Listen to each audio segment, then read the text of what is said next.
यह वीडियो जरा गौर से सुनिएगा।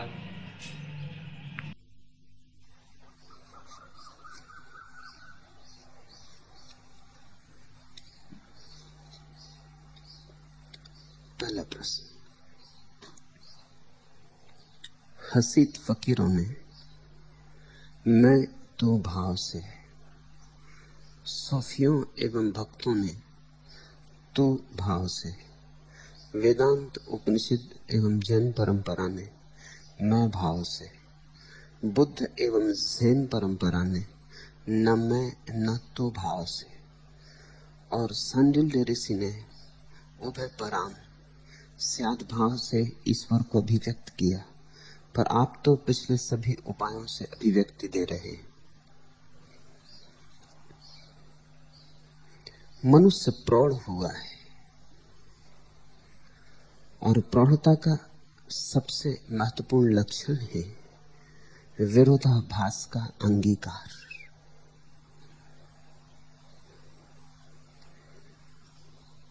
तर्क अप्रौढ़ता का सूचक है। तर्क मनुष्य की चेतना की अंतिम ऊंचाई नहीं, सीढ़ी का प्रारंभ है। तर्क एकांगी होता है। तर्क की छाती बड़ी नहीं, तर्क का हृदय उदार नहीं, संकीर्ण है। अगर परमात्मा प्रकाश है तो तर्क कहता है अंधेरा, फिर परमात्मा कभी नहीं हो सकता। तर्क कहता है आ है, बा बा है, आ बा नहीं हो सकता। तर्क का दायरा बड़ा छोटा है, आंगन बड़ा छोटा है। अतर्क का दायरा बड़ा है, आकाश जैसा विराट है। परमात्मा प्रकाश भी हो सकता है और अंधेरा भी। परमात्मा जीवन भी है और मृत्यु भी। परमात्मा जीवन है तो फिर मृत्यु कौन होगा? मृत्यु का फल जीवन में ही तो लगता है। मृत्यु जीवन का ही तो चरम उत्कर्ष है।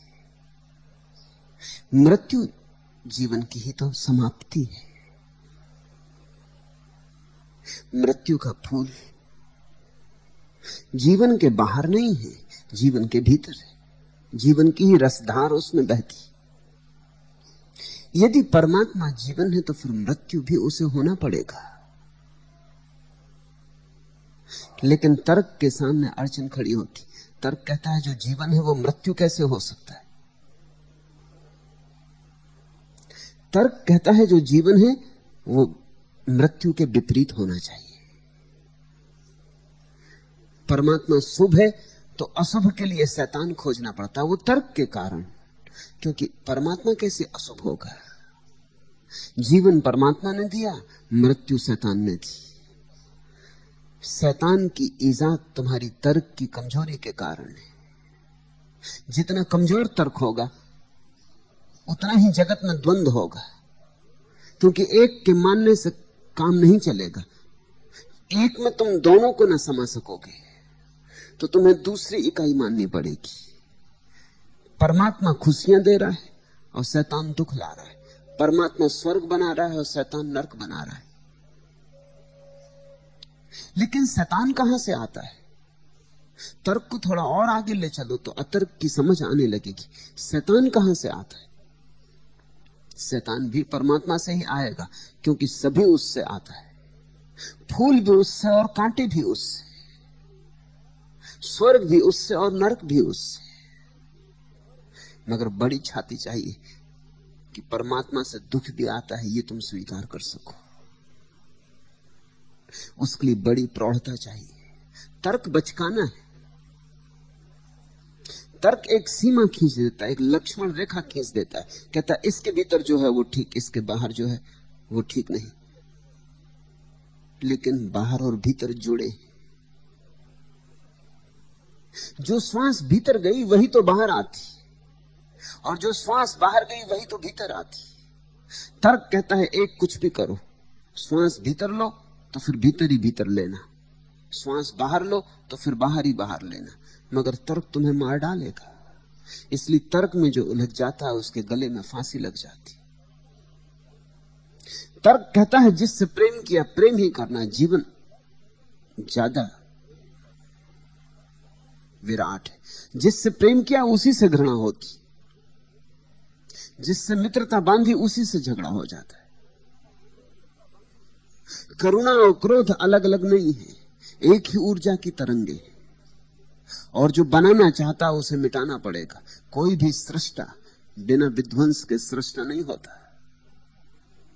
समझो, तुम एक चित्र बना रहे हो, कैनवास खाली है।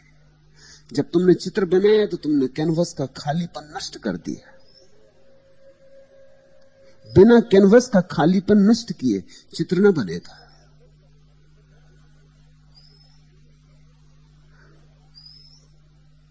तुमने एक नया मकान बनाया तो पुराने को गिराना पड़ा।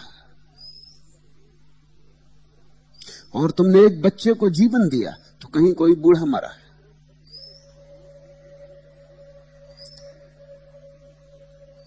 जहां सृजन है वहां कहीं पीछे विध्वंस होगा। विध्वंस के बिना कोई सृजन नहीं। हिंदू ज्यादा प्रौढ़ है ईसाइयों मुसलमानों से, इसलिए हिंदुओं को शैतान को मानने की जरूरत नहीं पड़ी।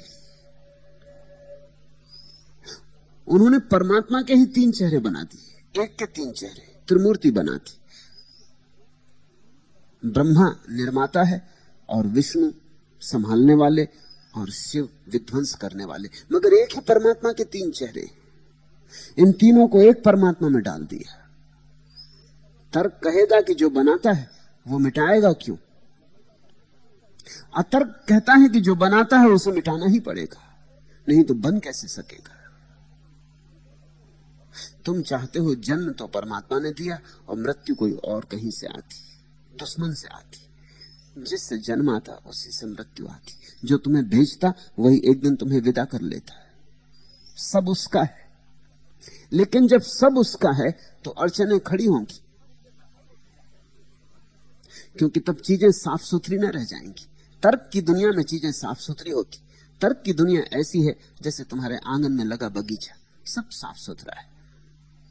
अतर्क की दुनिया ऐसी है जैसे जंगल, वहां कुछ भी साफ सुथरा नहीं, सब उलझन है। तुम ये जान के चकित होगे कि जो बात बिल्कुल साफ सुथरी मालूम पड़े, समझ लेना आदमी की बनाई हुई है। जो बात बिल्कुल साफ सुथरी मालूम पड़े, समझ लेना सत्य नहीं हो सकती। साफ सुथरापन और सत्य साथ साथ नहीं जाते। साफ सुथरापन चाहिए हो तो सत्य को सूली चढ़ा देनी होती। सत्य की कीमत पर साफ सुथरापन होता है। और अगर सत्य चाहिए हो तो सत्य तो रहस्य है, साफ सुथरा नहीं है। सत्य तो बड़ा जटिल है और उलझा हुआ है, गुत्थी जो सुलझाए नहीं सुलझी और सुलझाए नहीं सुलझेगी, जो कभी नहीं सुलझेगी, जिसका होना ही रहस्यपूर्ण है। हम कभी उसे जान ना पाएंगे और हम कभी ठीक ठीक अपने कटघरों में सत्य को बिठा ना पाएंगे। हमारी कोठियों में हम सत्य को बांट ना पाएंगे। परमात्मा को जो अतीत में अलग अलग ढंगों से कहा गया वो तर्क की सरणियां हैं। एक तर्क पकड़ो तो परमात्मा के लिए एक तरह की अभिव्यक्ति देनी जरूरी हो जाएगी। दूसरा तर्क पकड़ो तो परमात्मा को तो दूसरी तरह की अभिव्यक्ति देनी जरूरी हो जाएगी। मैं अतर्क हूं, मैंने कोई तर्क की लकीर नहीं पकड़ी है। परमात्मा जैसा है अनंत रहस्यपूर्ण, उसे अनंत मार्गों से कह रहा हूं। और आज ये संभव है, ये कल संभव नहीं था। मनुष्य जाति प्रौढ़ हुई है, चेतना विकसित हुई है, लेकिन तुम्हारे मन में एक धारणा बिठाई गई कि सतयुग पहले था और अब कलयुग है। और मैं तुमसे उल्टा करने को कह रहा हूं। मैं कह रहा हूं कलयुग पहले कभी रहा होगा, अब सतयुग है। बेचैनी मालूम होती है क्योंकि बड़ी रूढ़ धारणा है कि स्वर्ण युग बीत चुका है। दुनिया में 3 तरह के लोग हैं। एक जिनका स्वर्ण युग बीत चुका है, तथाकथित धार्मिक लोग, हिंदू, मुसलमान, ईसाई, यहूदी, जैन, बौद्ध, इनका स्वर्ण युग बीत चुका है। दुनिया उतार पर है, पतन हो रहा है। इसलिए ईसाइयत को डार्विन का विकासवाद जचा नहीं, क्योंकि डार्विन का विकासवाद कहता है विकास हो रहा है, और ईसाइयत कहती है पतन हो रहा है। आदम का पतन हुआ था, तब से पतन जारी है। दुनिया के किसी धर्म ने डार्विन के विकासवाद को अंगीकार नहीं किया, क्योंकि दुनिया के सभी धर्म मानते हैं उनका अतीत सुंदर था। स्वर्ण कलश चमकते हुए अतीत में उन्हें दिखाई पड़ते। कल्पना का जाल है वह अतीत, वैसा अतीत कभी था नहीं। तुम पुराने से पुरानी किताब देखोगे तो तुम्हें समझ में आ जाएगा। पुरानी से पुरानी किताबें ये कहती कि स्वर्ण युग पहले था। एक किताब नहीं है मनुष्य के पास जो कहती है स्वर्ण युग अभी है। वेद भी कहते हैं स्वर्ण युग पहले था। लाओ त्सु की किताब भी कहती है, ताओ ते किंग, कि स्वर्ण युग पहले था। धन्य थे वे प्राचीन पुरुष। जो सबसे पुराना शिलालेख मिला है बेबीलोन में, 6000 साल पुराना, वो भी कहता है धन्य थे वे पुराने लोग। तो ये पुराने लोग कब थे? एक भी प्रमाण नहीं जब कोई कहता हो कि ये पुराने लोग अभी हैं, ये स्वर्ण युग अभी है। नहीं, इसके पीछे कुछ मनोवैज्ञानिक भ्रांति। इसके पीछे वैसी ही मनोवैज्ञानिक भ्रांति है जैसा तुम अपने पिता से बात करो तो पिता कहेंगे अरे वे दिन जो हमने देखे तुम क्या खाक देखोगे। और तुम पिता के पिता से पूछो, वो भी यही कहते, अरे इसने क्या देखा, ये मेरे बेटे ने क्या देखा, स्वर्ण दिन हमने देखे। और तुम पूछते चले जाओ और हर बाप ये कहेगा कि स्वर्ण दिन हमने देखे। अतीत में दिन गए, असली मजे के दिन तो गए, अब तो दुख के दिन है। इसके पीछे मनोविज्ञान है। मनोवैज्ञानिक इसके विश्लेषण में जाता है तो तथ्य पकड़ में आता। तथ्य यह है कि हर आदमी को ऐसा ख्याल है कि बचपन सुंदर था और बचपन बीत गया है। कविताएं हैं, कहानियां हैं बचपन के सौंदर्य और बचपन की स्तुति में लिखी गई कि वे प्यारे दिन। हर आदमी को यह ख्याल है कि बचपन बड़ा सुंदर था। इस ख्याल में पीछे कुछ कारण। एक तो ये कोई उत्तरदायित्व नहीं था, कोई चिंता नहीं थी, कोई फिक्र फांटा नहीं था, न काम था न धाम था। जिंदगी मौज ही मौज थी, विश्राम ही विश्राम था। जिंदगी खेल थी, क्रीड़ा थी। फिर जिंदगी में अड़चनें आनी शुरू हुई। जैसे जैसे उम्र बढ़ी, स्कूल जाना पड़ा। स्कूल से किसी तरह छूटे तो बाजार, घर गृहस्थी, जाल बढ़ता गया। चिंता का बोझ गहन होता गया, सिर भारी होता गया। फिर वे बचपन के दिन जब तितलियों के पीछे दौड़ते थे तुलना में बड़े सुंदर मालूम होने लगे। वे बचपन के दिन जब सागर के तट पर शंख सी बीन के प्रसन्न हो लेते थे बड़े स्वर्णिम मालूम होने लगे। फिर बच्चे का मन काल्पनिक होता है। बच्चे को सपने में और सत्य में फर्क नहीं होता। उसका सत्य और सपना मिश्रित होता है। इसलिए तुम जिस बचपन की याद करते हो वो जरूरी नहीं कि हुआ हो। उसमें बहुत कुछ तो तुम्हारा सपना मिला हुआ है, बहुत कुछ तो तुम्हारा निर्मित किया हुआ है, बनाया हुआ है। और जितना तुम्हारे जीवन में दुख बढ़ता है, चिंता बढ़ती है, उतना ही तुम उसका संतुलन बनाने के लिए बचपन में और थोड़ा सौंदर्य बढ़ा देते हो। तुम बचपन को लीपते पोतते चले जाते हो, रंगते चले जाते हो। आखिर आदमी को कहीं तो सहारा चाहिए। आज तो दुख है, इस दुख से शरण पाने के लिए कहीं कोई शरण स्थल चाहिए। तो सारे दुनिया के धर्मों ने अतीत में स्वर्ण युग रखा है। फिर एक दूसरे तरह के लोग हैं, कम्युनिस्ट हैं, फैसिस्ट हैं, राजनीतिक धर्म, उनका स्वर्ण युग भविष्य में। वो कहते हैं उटोपिया आने को है, आएगा, अभी आया नहीं, अभी मेहनत करनी, अभी संघर्ष करना, अभी जद्दोजहद करनी, अभी बड़ी कठिनाई है, लेकिन अंधेरी रात कटेगी, सुबह आने वाली। किसी की सुबह जा चुकी है, किसी की सुबह आने वाली। ये दो तरह के लोगों की भीड़ है दुनिया में, और इन दोनों की वजह से सुबह नहीं आ पाती। क्योंकि एक कहता आएगी कल, कल कभी आता है, और एक कहता है गई कल। अब जो गई गई, जो आया नहीं वो आएगा नहीं। कल सदा कल है। एक कहता है अतीत के गुणगान गाओ, पुरखों की स्तुति करो, वेदों और बाइबल की पूजा करो, और दूसरा कहता दास कैपिटल, मार्क्स और लेनिन और एंजल्स और माओ, इनकी सुनो, इनके द्वारा स्वर्ण युग आने वाला है, और उस स्वर्ण युग के लिए जो भी कुर्बानी करनी है करो। एक कहता है पुरखों के लिए मर जाओ, एक कहता आने वाले बच्चों के लिए मर जाओ, लेकिन तुमसे कोई नहीं कहता कि अपने लिए जियो। मैं तुमसे वही कहना चाहता हूं कि अपने लिए जियो। मैं तीसरी तरह का आदमी हूं जो तुमसे कहता है कि स्वर्ण युग अभी है, और अभी है तो ही कभी हो सकता है, अगर अभी नहीं तो कभी नहीं होगा। क्योंकि संसार में समय का एक ही ढंग है, अभी। अतीत नहीं हो चुका,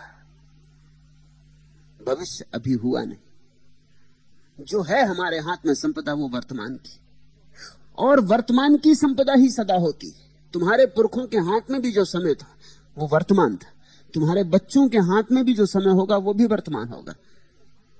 समय के घटने का ढंग वर्तमान है, अतीत स्मृति है, भविष्य कल्पना है। तुम किताबों में लिखा देखते हो कि समय के 3 रूप हैं, अतीत, वर्तमान, भविष्य। वे बात गलत है, वह दृष्टि गलत है। समय का तो एक ही ढंग है, वर्तमान। स्मृति में अतीत है और कल्पना में भविष्य। वे समय के हिस्से नहीं है। इन वृक्षों से पूछो, कोई अतीत है? कोई अतीत नहीं। कोई भविष्य है? कोई भविष्य नहीं। फूल अभी खिले और सदा अभी खिलते, वृक्ष अभी हरे और सदा अभी हरे होते। अगर आदमी जमीन से विदा हो जाए तो कोई अतीत होगा, कोई इतिहास होगा, या कि कोई उटोपिया होगा? दोनों विदा हो जाएंगे। आदमी के मन के खेल थे। अस्तित्व एक ही घड़ी को जानता है, वह वर्तमान की घड़ी। मैं चाहता हूं कि तुम इस बात को समझो कि न तो पीछे अपने स्वर्ण युग को रखो, न आगे अपने स्वर्ण युग को रखो।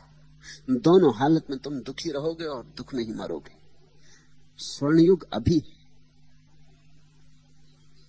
और अगर जीने की कला आती हो तो अभी आनंद बरसेगा।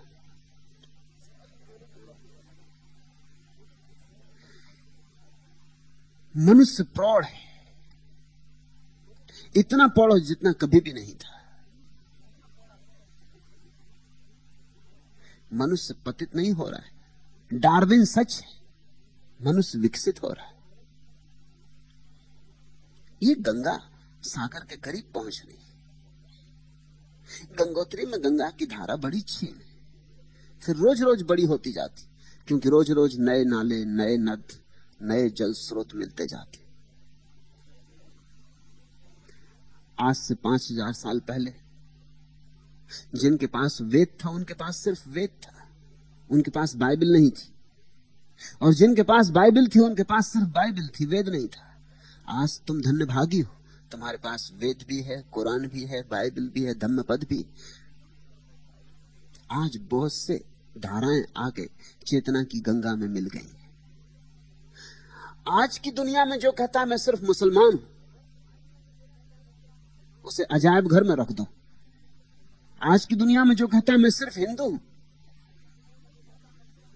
वह आदमी जिंदा नहीं। आज की दुनिया में जो हिंदू, मुसलमान, ईसाई, जैन, बौद्ध सब एक साथ नहीं है, वो आदमी ही नहीं।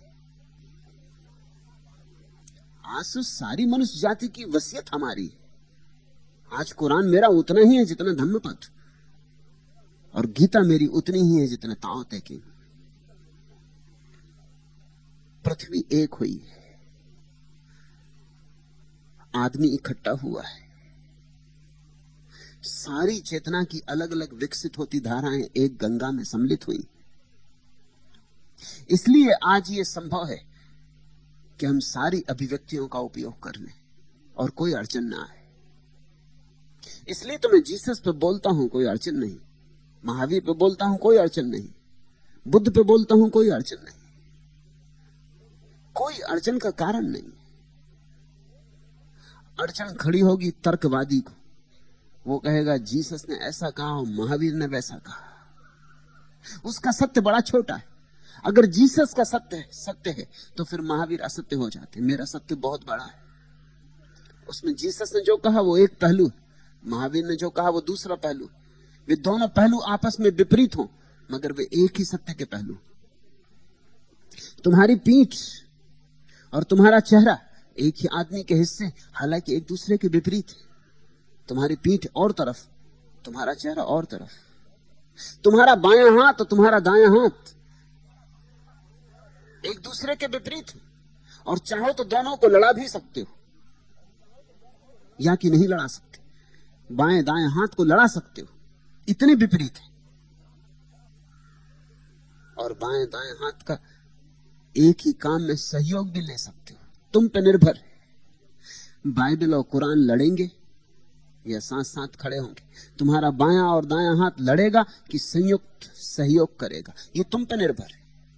जितना प्रौढ़ आदमी होगा उतनी मनुष्य जाति की सारी संपदा को अपनी मानेगा। ये सब तुम्हारा है, इसमें कुछ भी छोड़ने जैसा नहीं। और कहीं अगर तुम्हें अड़चन मालूम होती हो तो उस तर्क को छोड़ देना जिसके कारण अड़चन मालूम होती हो, मगर इस विराट में भेद मत करना। सब ठीक कहते हैं, सबके ठीक उनके समय के ठीक है। उनके समय में जो बात कही जा सकती थी उन्होंने कही, मेरे समय में जो बात कही जा सकती वो मैं तुमसे कह रहा हूं। यहां मेरे पास लोग आते हैं, वो कहते हैं अद्भुत बात है, यहां हिंदू हैं, मुसलमान हैं, ईसाई हैं, जैन हैं, बौद्ध हैं, सब तरह के लोग हैं। आपने बड़ा समन्वय किया। मैं उनसे कहता हूं समन्वय की बात ही ना समझी की। समन्वय का तो मतलब ये होता है कि हमने विरोध मान ही लिया। समन्वय का अर्थ होता है विरोध था, हमने तालमेल जुड़ा दिया। मैं कहता हूं विरोध है ही नहीं, समन्वय की बात बकवास है। महात्मा गांधी दोहराते थे अपने आश्रम में, अल्लाह ईश्वर तेरे नाम, सबको सन्मति दे भगवान। उनको थोड़ा ना बहुत शक रहा होगा, नहीं तो दोनों नाम उसके हैं, इसको रोज रोज दोहराने की कोई जरूरत नहीं थी। है ही, इसको दोहराना क्या? तुम रोज रोज ये तो नहीं कहते कि ये दीवार दीवार है। तुम रोज रोज ये तो नहीं कहते कि मैं पुरुष हूं, मैं स्त्री हूं। कोई जरूरत नहीं। और जब महात्मा गांधी को गोली लगी तब पता चल गया कि मुंह से हे राम निकला, अल्लाह ईश्वर तेरे नाम खो गए। भीतर पड़ा हिंदू, गहरे में पड़ा हिंदू प्रकट हुआ। गांधी ने कुरान की कुछ आयतों की प्रशंसा की, लेकिन उस प्रशंसा में बेईमानी। वे आयतें वे ही हैं जो गीता से मेल खाती। वो गीता की ही परोक्ष रूप से प्रशंसा है। जो आयतें गीता के विपरीत हैं, गांधी ने उनकी बात ही नहीं उठाई। ये कोई बात हुई? गीता में जो जो है वो ठीक है, अगर कुरान में भी है तो ठीक होना ही चाहिए, क्योंकि गीता ही जब कह रही है, और गीता सत्य का मापदंड है। ये कोई समन्वय हुआ?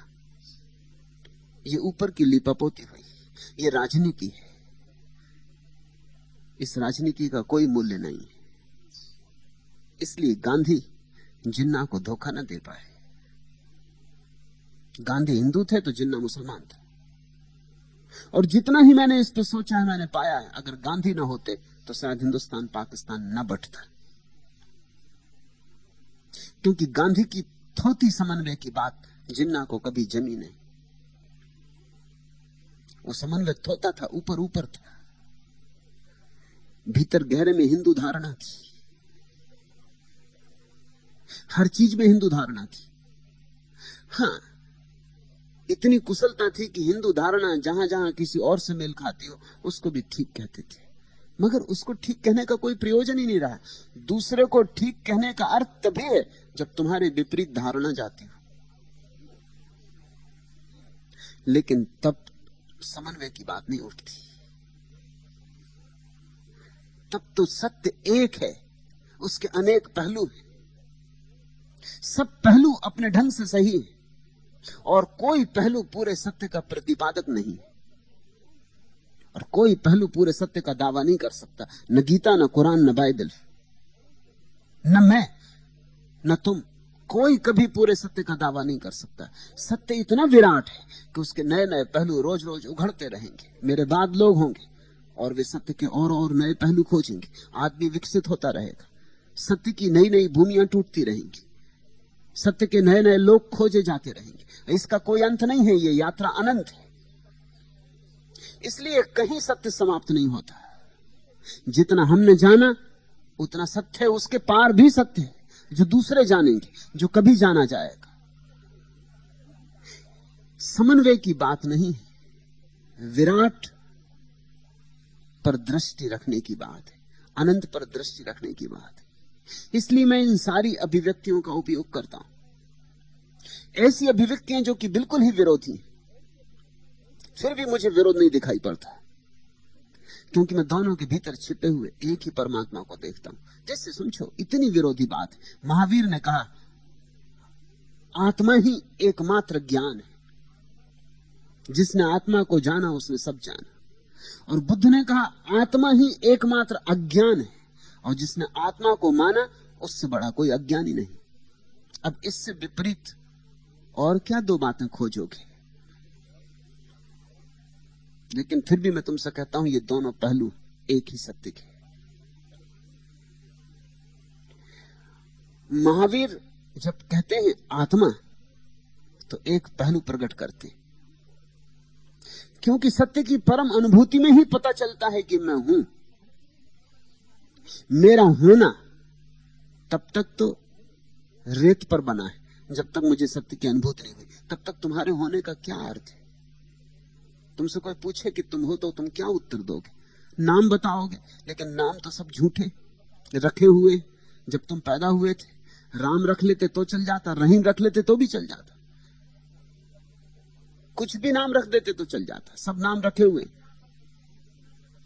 नाम आज बदल सकते हो, जितनी दफे जिंदगी में नाम बदलना चाहो बदल सकते हो। नाम का कोई भी मूल्य नहीं। तुमसे कोई पूछता है आप कौन है, तो तुम नाम बता सकते हो। बहुत से बहुत अपनी तस्वीर बताओगे कि ये मैं हूं। पासपोर्ट पे यही तो होता, नाम होता, तस्वीर होती। मगर तुम्हारी तस्वीर तुम हो? तुम्हारी तस्वीर भी तो कितनी बार बदल चुकी। जब तुम छोटे थे तुम्हारी एक तस्वीर थी, जब तुम जवान हुए दूसरी तस्वीर हो गई, अब तुम बूढ़े हो तीसरी तस्वीर हो गई। रोज रोज तस्वीरें बदलती गई। तुम तस्वीरों की एक धारा हो, सब बह रहा है। कौन सी तस्वीर तुम हो? थोड़ा समझो। पहले दिन जब तुम्हारे मां और पिता के वीराणु गर्भ में मिले, उसकी तस्वीर खींची जाती, वो भी तुम्हारी तस्वीर थी। उसको देखने के लिए खुर्दबीन की जरूरत पड़ती, उसको ऐसे देखा भी नहीं जा सकता, और कुछ खास दिखाई भी ना पड़ता। पहला अणु, उस अणु में न नाक थी, न कान था, न चेहरा था, न रंग था, न रूप था। वह अणु तुम थे, वह तुम्हारी तस्वीर थी। आज तुम्हें कोई वो तस्वीर बताए तो तुम मानने को राजी नहीं होगे कि ये मैं कभी था। फिर तुम मां के पेट में बढ़ते रहे। वैज्ञानिक कहते हैं कि तुमने वे सारी सीढ़ियां पार की जो मनुष्य ने अपने विकास के अनंत काल में पार की। सबसे पहले तुम मछली जैसे थे मां के पेट में, और आखिर तक तुम बंदर जैसे हो गए। वे सब तस्वीरें तुम्हारी थी। जिस दिन तुम पहले दिन पैदा हुए थे, आज अगर वो तस्वीर तुम्हें बताई जाए, क्या तुम पहचान सकोगे कि तस्वीर मेरी है? मगर तुम्हारी थी। और ऐसी जिस तस्वीर को तुम आज अपनी कह रहे हो, ये भी कल तुम्हारी न रह जाएगी। तुम कौन हो? तुम्हारा नाम, तुम्हारा रूप। तुम कौन हो? तुम्हारा धन, तुम्हारा बैंक बैलेंस, तुम्हारी तिजोरी, तुम्हारी दुकान, तुम्हारा काम, तुम्हारा व्यवसाय। तुम कौन हो? ये सब बातें तुम्हारे कौन को प्रकट नहीं करती। महावीर कहते हैं जब सत्य जाना जाता है, जब कोई अपने अंतरतम में प्रविष्ट हो जाता है, तब पहली बार जानता है कि मैं कौन हूं। वह उत्तर ही आत्मा है। बुद्ध कहते हैं जब कोई पहली दफा उस जगह पहुंचता है जहां पता चलता है कि क्या है, तो वहां एक बात पता चलती कि हूं तो जरूर, लेकिन मैं कोई भी नहीं, मैं जैसा कोई भाव नहीं उठता। वहां सिर्फ शुद्ध अस्तित्व का बोध होता है। अहंकार की वहां कोई धारणा नहीं होती। चूंकि अहंकार की कोई धारणा नहीं होती, इसलिए बुद्ध कहते हैं वहां आत्मा नहीं होती। दोनों सही कहते हैं। महावीर कहते हैं वहां पहली दफा आत्मा होती, उसके पहले सब झूठ। और बुद्ध कहते हैं उसके पहले तो सब झूठ था ही।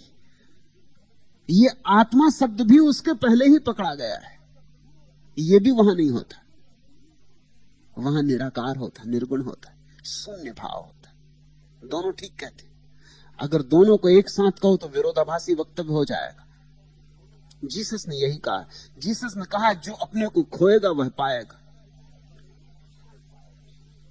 जो अपने को मिटाएगा हो जाएगा, जो अपने को बचाएगा खो देगा।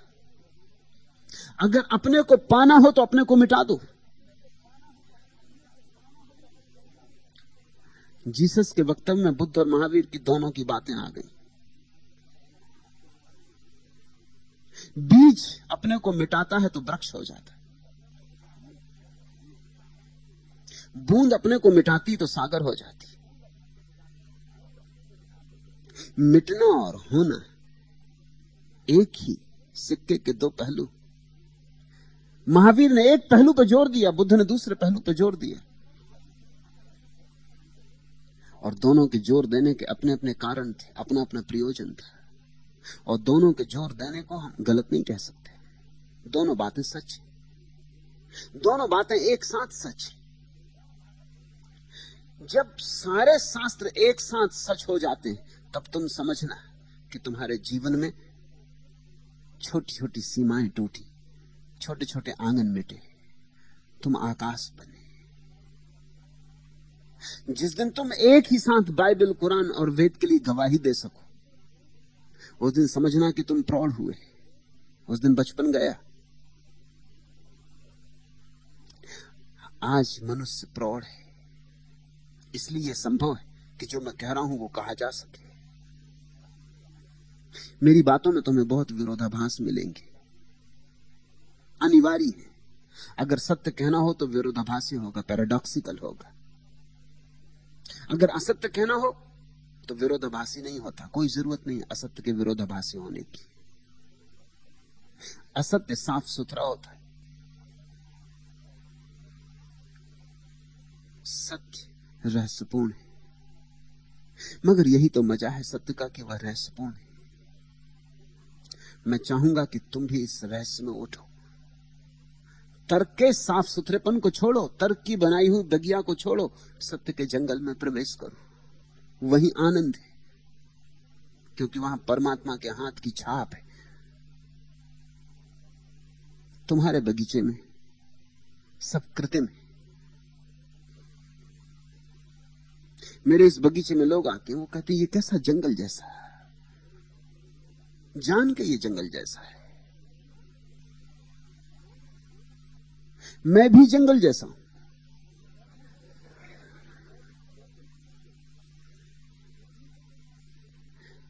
तुमने पश्चिम के बगीचे देखे? पश्चिम के बगीचे बिल्कुल कटे छटे होते, इसी अर्थ में कुरूप होते, सिमेट्रिकल होते। एक तरफ एक वृक्ष लगाया तो ठीक वैसा वृक्ष दूसरी तरफ लगाया, दोनों को एक जैसा काटा। जंगल में कहीं तुम दो वृक्ष एक जैसे पा सकते हो? एक जैसे कटे, एक जैसे लगे? जंगल की खूबी क्या है? जंगल की खूबी यह कि वहां सिमेट्री नहीं। ज़ेन बगीचा होता है जापान में, उसमें सिमेट्री नहीं होती। वो जंगल के करीब होता है और वहां तुम ज्यादा सौंदर्य पाओगे, क्योंकि सौंदर्य की जब भी सीमा बनाई जाती तभी सौंदर्य सिकुड़ जाता है। सौंदर्य जीता ही असीम में।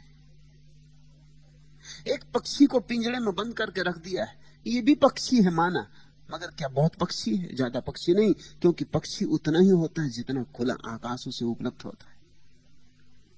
पक्षी का सौंदर्य तब है जब वो अपने पंखों पर उड़ा होता है, जब सारा आकाश उसे उपलब्ध होता है और जहां जाना हो वहां जाने की स्वतंत्रता होती, और जैसा होना हो वैसे होने की स्वतंत्रता होती। उड़े तो उड़े, ना उड़े तो ना उड़े, लेकिन सब उसके ऊपर निर्भर होता है, सब उसकी अंतरात्मा पर निर्भर होता है। इस पक्षी को तुमने सोने के पिंजरे में बिठा दिया। पिंजरा तुमने बहुत कारीगरी से बनाया, साफ सुथरा भी रखते हो। ऐसा साफ सुथरा ये पंछी अपने नीड़ को नहीं रख सकता था, लेकिन फिर भी क्या तुम्हारे साफ सुथरे पिंजरे में पक्षी रहने को राजी होगा? चाहेगा उड़ जाए आकाश में। तर्क पिंजरे जैसा है, साफ सुथरा सोने का बना हीरा जड़ा। अतर्क खुले आकाश जैसा है। तर्क के साथ सुरक्षा मालूम होती, क्योंकि तर्क तुम्हारी मुट्ठी में होता है। सत्य के साथ असुरक्षा मालूम होती है, क्योंकि तुम सत्य की मुट्ठी में होते हो। इसलिए लोग तर्क को पकड़ लेते हैं। तर्क है अंधे आदमी की लकड़ी, लंगड़े आदमी की बैसाखी। फेंको बैसाखियां, खतरा मोल लो, क्योंकि बिना खतरा मोल लिए कोई सत्य तक नहीं पहुंचता है। मैं तुम्हें सब पहलुओं से कह रहा हूं, एक बात याद दिलाने को, कि तुम्हारे मन में यह बात साफ हो जाए कि किसी एक पहलू को पकड़ना संकीर्ण होना है। सारे पहलुओं को साथ आने दो, आने दो सब लहरों को, आने दो सब दिशाओं से परमात्मा को, आने दो सब रूपों में, और तुम उसे हर रूप में पहचानने में सफल हो जाओ। ये मेरी चेष्टा है। जिस दिन तुम उसे हर रूप में पहचानने में सफल हो जाओगे, तुम उसे सब जगह पाओगे, क्योंकि सब रूप उसके, वृक्षों में भी वही, पहाड़ों में वही, चांद में भी वही, लोगों में भी वही, तुम्हारे पत्नी और तुम्हारे पति और तुम्हारे मित्र और तुम्हारे शत्रु में भी वही। जरा तुम्हारी आंख पहचानना शुरू कर दे।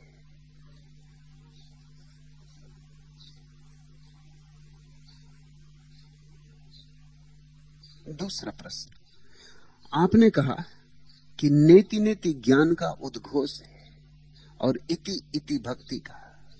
भक्ति के इस उद्घोष में तो अंधेरा, कलमस और पाप सब आ जाते। क्या परमात्मा सब है? तुम्हारा मन हिम्मत ही नहीं कर पाता। तुम परमात्मा पर सीमा लगाने को बड़े आतुर हो। परमात्मा असीम हो, इससे तुम्हें भय लगता है कि कहीं असीम के साथ दोस्ती की तो खो न जाए। तुम चाहते हो कि साफ सुथरा हो जाए परमात्मा के संबंध में सब। हम उसे भी, जैसे हम कबूतरों को उनके दड़बों में बंद कर देते हैं, ऐसे परमात्मा को भी एक दड़बे में रखते हैं। कैटेगरी, एक कोटि बना दें उसकी कि ये रहा परमात्मा और ये रही पहचान, और संभालो अपना पासपोर्ट। ये तुम्हारा नाम है और ये तुम्हारी शक्ल है, और भूल मत जाना, और यहां वहां पासपोर्ट गमा मत देना, तो हम निश्चिंत हो जाएं। तुम देखते हो, तुम्हें राह में कोई आदमी मिल जाता तो तुम उससे क्या पूछते हो? तुम निश्चिंत होने के लिए पूछते हो। ट्रेन में कोई आदमी मिल जाता, अजनबी आदमी, तुम जल्दी से निश्चिंत होना चाहते हो। कौन है? आपका नाम, कहां से आ रहे हैं, जाति, कौन सा धंधा करते। तुम क्या कर रहे हो? तुम ये कर रहे हो कि आदमी पड़ोस में बैठा पक्का तो हो जाए, डाकू है कि चोर है कि और भी खतरनाक राजनीतिज्ञ है कि व्यवसायी है, कौन है? निश्चिंत हो जाएं। इसके बावत ही बगल में बैठा है, जेब भी इसकी पास ही है हमारी, कब हाथ डाल दे, गर्दन भी पास है, रात सोना भी पड़ेगा, ये आदमी यहां बैठा है। मैं एक दफा एक ट्रेन में सवार हुआ, बंबई के स्टेशन पर मित्र मुझे छोड़ने आए थे। उस डब्बे में एक सज्जन और थे। वो देख रहे थे सारे लोग, फूल मालाएं, लोग चरण छू रहे। वो प्रतीक्षा कर रहे थे कि जैसे मैं अंदर आऊं गाड़ी चले। जैसे मैं अंदर आया गाड़ी चली, वो एकदम साष्टांग उन्होंने दंडवत की कि महात्मा जी, बड़ी ईश्वर की कृपा कि आपका सत्संग मिल गया। मैंने कहा आप बड़ी भूल में, मैं हिंदू महात्मा नहीं हूं, मैं मुसलमान फकीर हूं। उनका चेहरा देखने लायक था। मुसलमान के पैर छू लिए।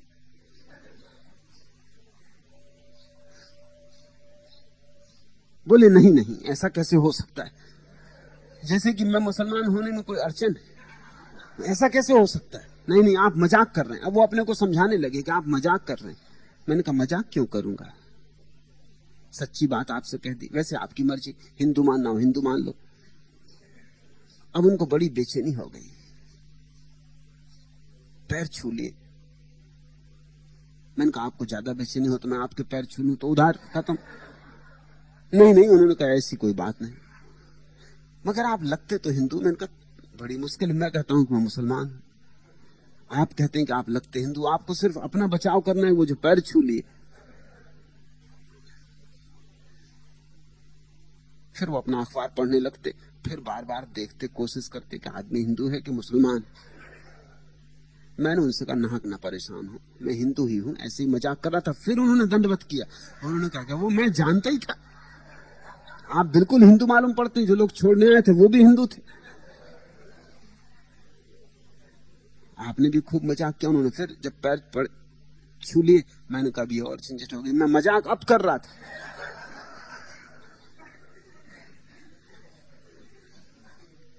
तब जरा बात ज्यादा हो गई, तब तो वो थोड़े भयभीत हो गए कि पता नहीं आदमी पागल है।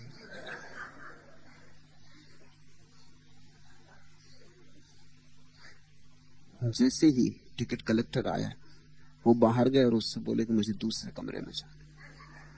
टिकट ने पूछा क्या तकलीफ है आपको? कहा तकलीफ की मत पूछो, मैं इसमें सो ना सकूंगा। तुम निश्चिंत होना चाहते हो, अगर हिंदू है तो फिर तुम पूछते हो ब्राह्मण हो कि क्षत्रिय कि वैश्य। तुम कोशिश कर रहे हो कि इस आदमी को ठीक से एक हिसाब में बिठा लें, तुमने हिसाब बना रखे। अगर तुम हिंदू हो तो तुम सोचते हो मुसलमान खतरनाक, अगर तुम मुसलमान हो तो तुम सोचते हो हिंदू बेईमान, चालबाज, धूर्त। अगर तुम हिंदू हो और ईसाई तो तुम सोचते हो मलेच्छ, अपवित्र। अगर तुम ईसाई हो और दूसरा हिंदू तो तुम सोचते हो भ्रष्ट, अधार्मिक, भटका हुआ, काफिर। तुमने कोठियां बना रखी। जब भी एक नया आदमी मिलता है तुम उसको कोठी में बिठा देते हो। कोठी में बैठाने से तुम्हें निश्चिंता हो जाती है, अब तुम जानते हो इस आदमी के साथ कैसा व्यवहार करना और इससे क्या अपेक्षा रखनी। और मजा ये कि सब कोटियां झूठी हैं, ये आदमी तुम्हें पहली बार मिला है और ऐसा आदमी तुम्हें कभी नहीं मिला, और दो आदमी दुनिया में एक जैसे नहीं होते, इसलिए सब कोटियां फिजूल हैं। दो आदमी एक जैसे होते ही नहीं, परमात्मा डुप्लीकेट बनाता ही नहीं। परमात्मा के उस विराट से आदमी ऐसे नहीं आते जैसे फोर्ड के कारखाने से कारें निकलती, कतार बंधी एक सी कारें। प्रत्येक आदमी अनूठा है, विशिष्ट है, कोटियां व्यर्थ है।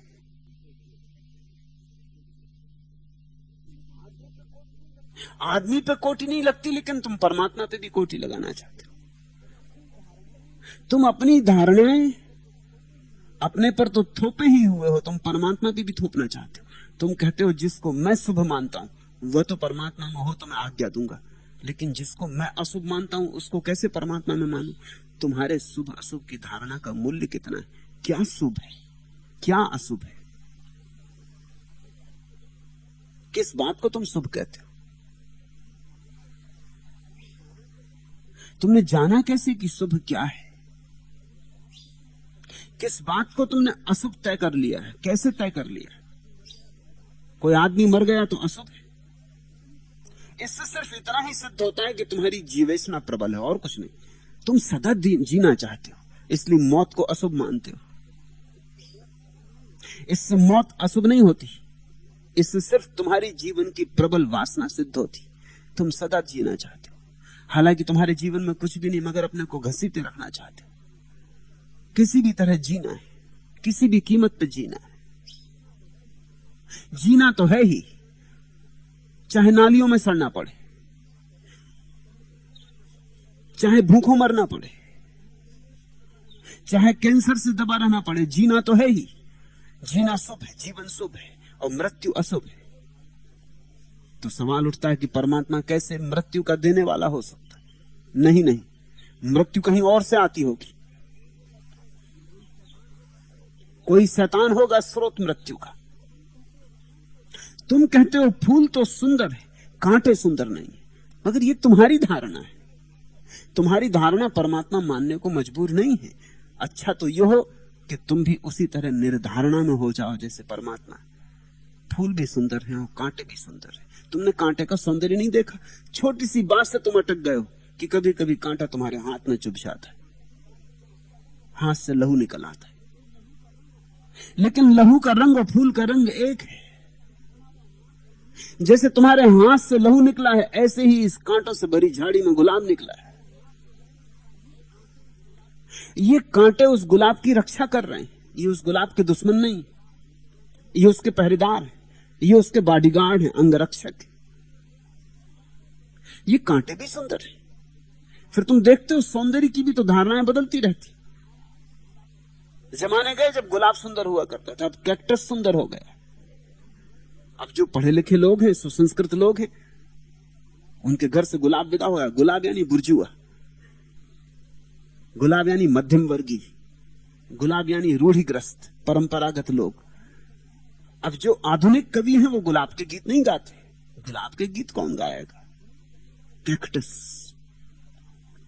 उसके सुंदर कांटों, तिरछे इरछे कांटों के गीत गाते।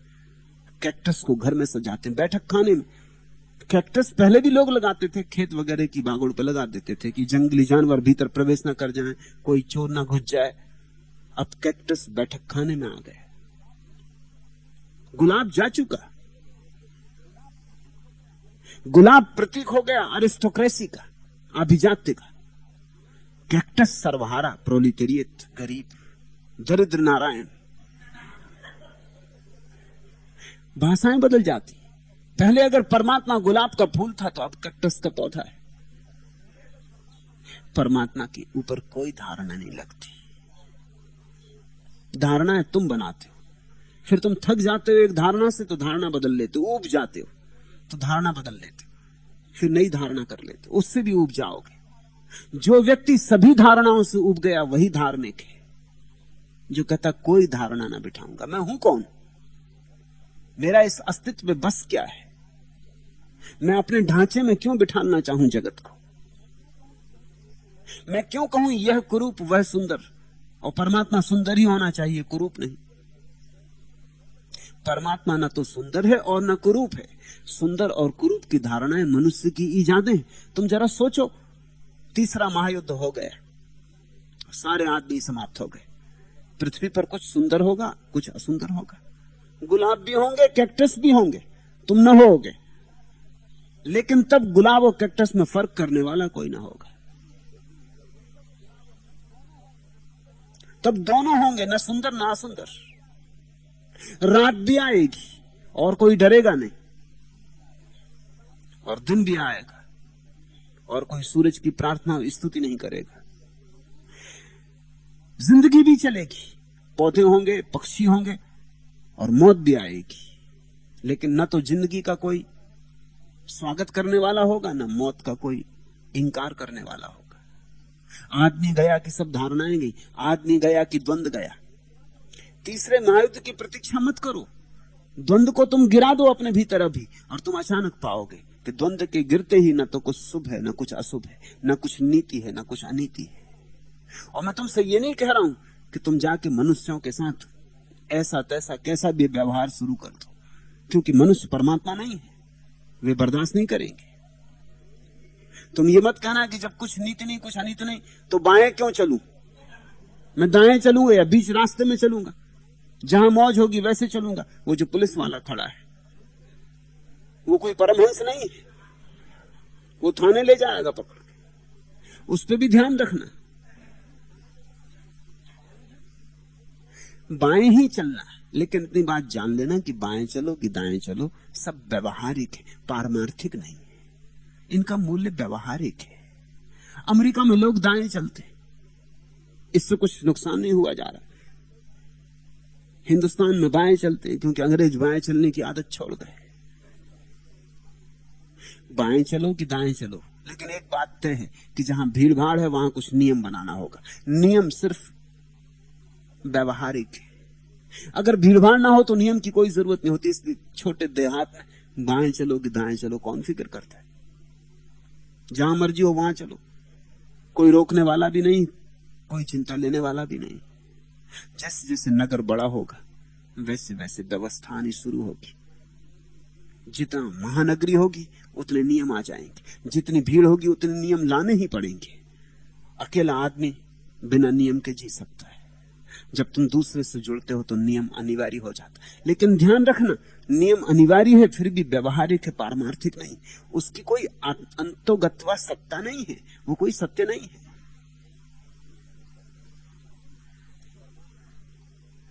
परमात्मा ना तो सुंदर है ना असुंदर। तुमने परमात्मा की सुंदर मूर्तियां बनाई, वो तुम्हारे सौंदर्य की धारणा तुमने परमात्मा पे बिठा दी। इसलिए तुम देखो दुनिया के अलग अलग लोग परमात्मा की अलग अलग रंग की मूर्तियां बनाते, क्योंकि उनकी सौंदर्य की धारणा अलग अलग है। चीनी जब बनाएगा तो चपटी नाक बनाएगा, परमात्मा की सही लेकिन चपटी ही नाक बनेगी। जब हिंदू बनाएगा तो कश्मीरी नाक खोदेगा, जब निग्रो अफ्रीकी बनाएगा तो मोटे ओंठ बनाएगा, क्योंकि अफ्रीकी मानता मोटे ओंठ सुंदर। ओंठों को मोटा करने के लिए अफ्रीकी औरतें और अफ्रीकी पुरुष बड़े उपाय करते, पत्थर बांध बांध के लटकाते। सौंदर्य का प्रसाधन है वो, जिसके ओंठ जितने चौड़े उतना ही उसका चुंबन गहरा और जकड़ गहरी और पकड़ गहरी होती। पतला ओंठ भी क्या खाक चूमेगा, पता ही नहीं चलेगा। उनकी धारणा में भी कुछ तो बात है, लेकिन मोटा ओंठ हमें बेहुदा लगता है। जितनी भी आरी जातियां हैं उनके ओंठ पतले होते हैं इसलिए पतला ओंठ सुंदर, उनकी नाक लंबी होती इसलिए लंबी नाक सुंदर। जितनी आरी जातियां हैं उनका स्वाभाविक रंग गोरा है इसलिए गोरा रंग सुंदर। राक्षसों को तुम काला बनाते हो, गोरा नहीं। हालांकि गोरों में भी बड़े राक्षस होते और कालों में भी देवता पुरुष मिल जाते। काले और गोरे से देवता और राक्षस का क्या लेना देना है? लेकिन तुम्हारी काले की धारणा, हेरोडोटस ने कहा है अगर गधे और घोड़े अपना भगवान बनाए तो आदमी की शक्ल में नहीं बनाएंगे। स्वाभाविक। तुम अपनी धारणाएं परमात्मा पर आरोपित करते हो, अपनी धारणाओं को विदा कर लो। तुम्हारी धारणाएं अड़ंगे, बाधाएं। क्या कलमस है? तुम कहते हो कि परमात्मा अगर सब है तो फिर अंधेरा, कलमस और पाप वह भी सब उसी में होगा। कौन सी चीज पाप है? अर्जुन ने कृष्ण से कहा कि मैं नहीं काटूंगा इनको, ये मेरे सगे संबंधी, ये मेरे मित्र, ये मेरे साथ पढ़े सहपाठी, ये मेरे परिवार से जुड़े चचेरे भाई हैं, ममेरे भाई हैं, हम सब साथ बड़े हुए, ये सब मेरा ही परिवार बट के खड़ा है, आधा इस तरफ आधा उस तरफ, इनको मैं नहीं काटूंगा। उसकी पाप की एक धारणा है कि अपनों को नहीं मारना। अगर ये अपने ना होते तो बेधड़क काटता, मगर अपने हैं ये अड़चन है। अर्जुन को काटने में अड़चन नहीं है, आज तक नहीं आई थी अड़चन। महाभारत के पहले भी उसने बहुत लोग काटे थे, जिंदगी भर से योद्धा था, लड़ना मारना उसकी जीवन पद्धति थी, जीवन शैली थी। लेकिन यह प्रश्न कभी नहीं उठा था। आज ये प्रश्न क्यों उठा? अपने को मारना, इसमें अड़चन है। अपने को कैसे मारे? अपने को मारने में पाप है। कृष्ण ने पूरी गीता में एक ही बात समझाने की कोशिश की है कि तू कौन है पाप और पुण्य का निर्णायक? कौन अपना कौन पराया? यहां न तो कोई अपना है न कोई पराया है। और तू कैसे मारेगा? जब तक परमात्मा ने निर्णय न ले लिया हो कि किसी को विदा कर लेना, तू नहीं मार सकेगा। मैं देखता हूं कि ये मर चुके हैं, सिर्फ तू एक निमित्त होगा। तू निमित्त नहीं होगा तो कोई और निमित्त होगा। तू कर्ता बनने की धारणा छोड़। लेकिन अर्जुन की बात बड़ी नैतिक है। वो बार बार यही दोहराता कि आप मारना, हिंसा, हत्या इसको शुभ कह रहे हैं, ये अशुभ है। लेकिन जगत में यह अशुभ घट रहा है विराट पैमाने पर।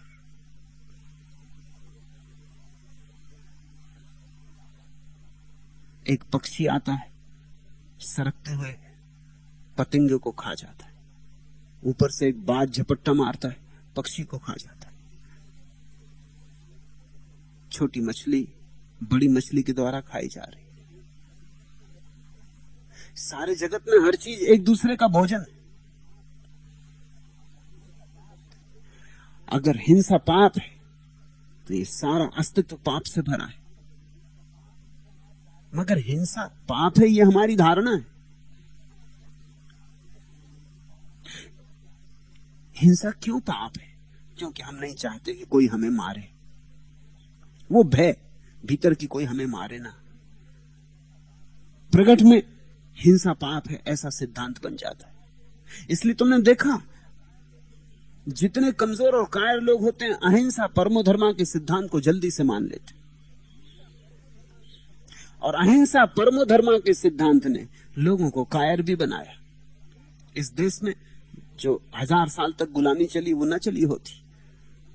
अहिंसा परमो धर्मा। लेकिन ये बड़े मजे की बात है कि जो कहता अहिंसा परमो धर्मा, उसमें तो इतनी हिम्मत होनी चाहिए कि मारे ना ठीक है, लेकिन मरने को तो तैयार हो। लेकिन जैन मरने को भी तैयार नहीं। असल में बात ही छिपाई जा रही, मरने का भय है। इसको सीधे सीधे नहीं कह सकते कि हमें मारो मत। इसको ढंग से कहना होता है कि हिंसा में पाप है, मारोगे तो पाप लगेगा, नरक में सड़ोगे। और देखो हम भी नहीं मारते, देखो हम पैर फूंक फूंक के रखते।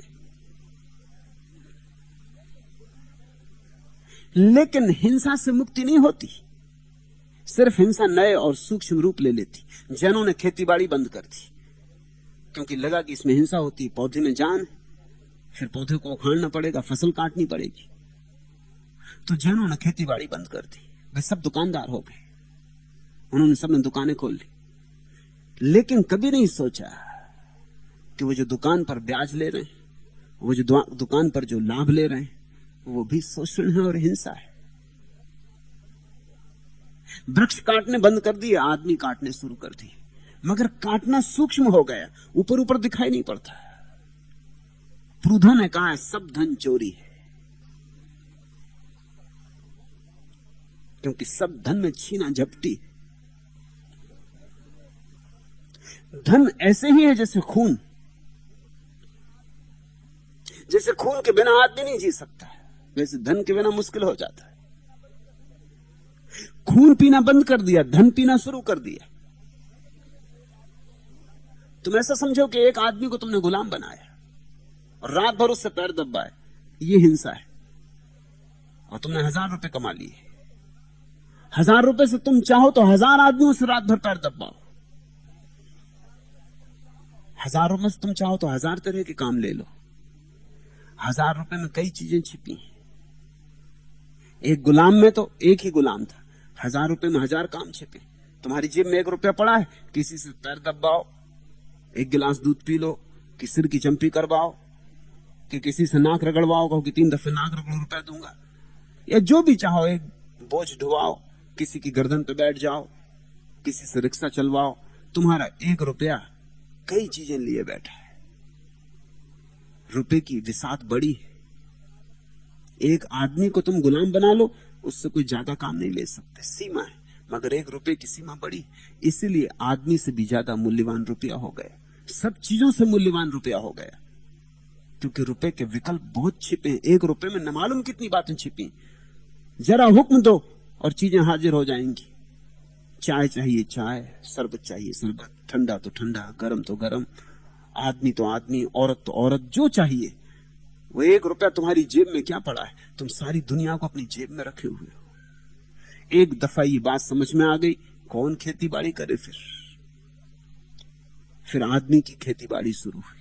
फिर आदमी की लोग फसलें काटने लगे और नारा जारी रहा, अहिंसा परमो धर्मा। और नारे के नीचे हिंसा ने नए रूप ले ली। कृष्ण अर्जुन से कह रहे हैं, अगर परमात्मा को हिंसा स्वीकार है तो तू परमात्मा से ऊपर उठने की कोशिश मत कर। अगर उसके इस जीवन व्यवस्था में हिंसा अनिवार्य है तो ठीक ही होगी। हम कौन है निर्णायक? कौन सी चीज पाप है? कैसे तुम तय करते हो कि यह पाप? एक ही पाप है मेरे देखे, और वो है अज्ञान में जीना। फिर उससे सारे पाप निकलते। परमात्मा, जैसे ही तुम ज्ञान में जीना शुरू करते हो, ध्यान में जीना शुरू करते हो, प्रीति में जीना शुरू करते हो, दिखाई पड़ता है। और जब परमात्मा दिखाई पड़ता तो सारे द्वंद्व लीन हो जाते। फिर ना कुछ पाप है, न पुण्य, ना कुछ शुभ, ना कुछ अशुभ। और इसका यह मतलब नहीं कि तुम पाप करने लगोगे। ये बात ख्याल रखना, मैं फिर दोहरा दूं। इसका यह मतलब कतई नहीं कि तुम पाप करने लगोगे। पाप बचता ही नहीं, तुम ही नहीं बचते। जब परमात्मा का बोध होता है तब तुम्हें यह बात साफ हो जाती कि जो वो करवाए करवाए, मैं उसका उपकरण होकर रहूंगा, माध्यम होकर रहूंगा, उसका निमित्त होकर रहूंगा। मैं साधन मात्र। ये तुम्हें लड़वाए तो ये तुम्हें लड़ूंगा, और अस्पताल में सेवा करवाए तो अस्पताल में सेवा करूंगा। जो उसकी मर्जी वही मेरी मर्जी है। और निश्चित ही जगत द्वंद्व से बना है। द्वंद्व के बिना जगत बन ही नहीं सकता। अगर यहां अहिंसा ही अहिंसा हो तो जगत बन ही नहीं सकता। यहां हिंसा और अहिंसा दोनों की ईंटें होनी चाहिए। यहां क्रोध ही क्रोध हो तो जगत नहीं बनता, और करुणा ही करुणा हो तो भी जगत नहीं बनता। यहां एक ईंट क्रोध की और एक ईंट करुणा की तो ये महल खड़ा होता है। ये द्वंद्व की ईंटों से बनता है। यहां एक रात और एक दिन, इस तरह ईंटें चाहिए। तुम जरा सोचो, एक आदमी ऐसा पैदा हो कि उसे बचपन से ही क्रोध ना हो, वो जी ही नहीं सकेगा। उसमें रीढ़ ही नहीं होगी, उसमें बल नहीं होगा। कोई उसे एक धक्का देगा, वो वहीं गिर रहेगा। उसमें प्राण ही नहीं होंगे। और जिसमें क्रोध नहीं है उसमें कभी करुणा पैदा नहीं होगी, क्योंकि क्रोध का ही आत्यंतिक रूपांतरण करुणा है। यह आश्चर्यजनक नहीं है कि इस देश के सबसे बड़े अहिंसक क्षत्रिय घरों से आए थे। जैनों के 24 तीर्थंकर क्षत्रिय थे, बुद्ध भी क्षत्रिय थे। बुद्ध के जो 24 अवतारों की बात है पहले, वो भी सब क्षत्रिय थे। क्षत्रिय घरों से अहिंसा का उद्घोष आया। इससे कुछ अर्थ समझो। और जब से जैन वणिक हुए तब से एक तीर्थंकर पैदा नहीं हुआ। कुछ गड़बड़ हो गई। क्रोध ही ना रहा, बल ना रहा, ऊर्जा ना रही, एक तरह की नपुंसकता छा गई। महावीर हो सके अहिंसक, पहले हिंसक तो होना ही पड़े, तो ही कोई अहिंसक हो सकता है। पहली सीढ़ी हिंसा, दूसरी सीढ़ी अहिंसा। पहली सीढ़ी क्रोध, दूसरी सीढ़ी करुणा। पहली सीढ़ी नास्तिकता, दूसरी सीढ़ी आस्तिकता। पहली सीढ़ी संसार, दूसरी सीढ़ी निर्वाण। और जो पहली सीढ़ी को इंकार कर दे, दूसरी सीढ़ी का तो सवाल ही नहीं उठता। और तुम सब जगह इसी तरह पाओगे। जरा सोचो, एक ऐसी दुनिया जहां पुरुष ही पुरुष हैं और स्त्रियां समाप्त हो गई हैं, वो कितनी देर जिंदगी चलेगी? वहां से द्वंद्व समाप्त हो गया। या ऐसी दुनिया जहां स्त्रियां ही स्त्रियां हो, पुरुष ना हो, वहां से द्वंद्व समाप्त हो गया, मृत्यु घट जाएगी। वैज्ञानिक कहते हैं कि विद्युत भी चलती है तो ऋण और धन छोरों के कारण, पॉजिटिव नेगेटिव के कारण। जगत में चुंबक चलता है, चुंबकीय क्षेत्र चलते हैं तो नेगेटिव पॉजिटिव के कारण। और वैज्ञानिकों ने जो अंतिम खोज की है परमाणु के भीतर, वहां भी वही भेद है। वहां भी एक कण विधायक है और एक कण नकारात्मक है। वहां भी स्त्री पुरुष का भेद है। उसके बिना विद्युत भी निर्मित नहीं होती, उसके बिना जगत में पदार्थ भी निर्मित नहीं होता। यह द्वंद्व समझने जैसा है। पाप और पुण्य का द्वंद्व अनिवार्य है, और परमात्मा दोनों को घेरे है। दोनों बाजुएं परमात्मा की, दोनों पंख परमात्मा के। और जब दोनों बराबर होते तो एक दूसरे को काट देते और अतिक्रमण हो जाता है। वह भी ख्याल में ले लेना।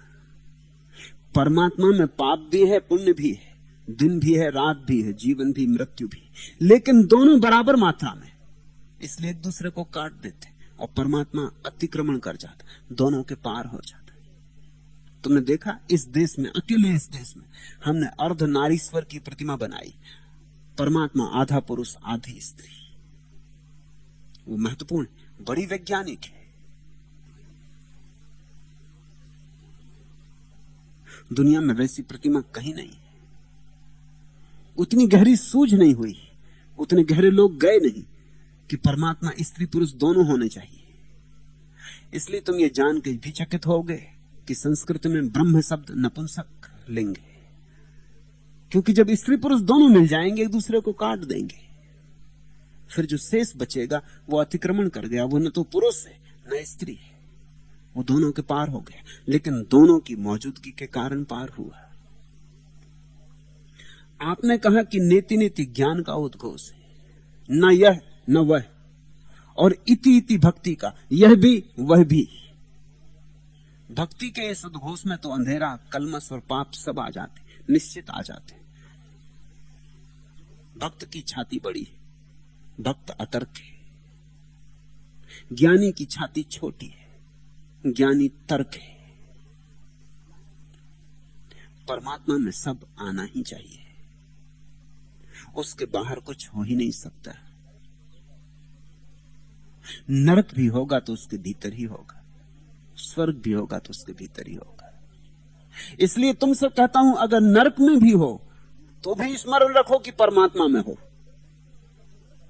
दुख में हो तो भी स्मरण रखो कि परमात्मा में हो, और जब कांटा चुभ रहा है तब भी स्मरण रखो परमात्मा तुम्हें उतना ही छू रहा है जितना तब जब फूल तुम अपने गाल से लगाते हो। चिंता के क्षणों में भी तुम परमात्मा के उतने ही निकट हो जितने ध्यान के क्षणों में होते हो। परमात्मा से दूर होने का उपाय नहीं, परमात्मा के विपरीत जाने की जगह नहीं, परमात्मा से बाहर जाने का कोई द्वार नहीं। कहां जाओगे? सब वही है। परमात्मा वस्तुतः सबका नाम है, सर्व का नाम है। परमात्मा कोई व्यक्ति नहीं है, समग्रता की एक संज्ञा है।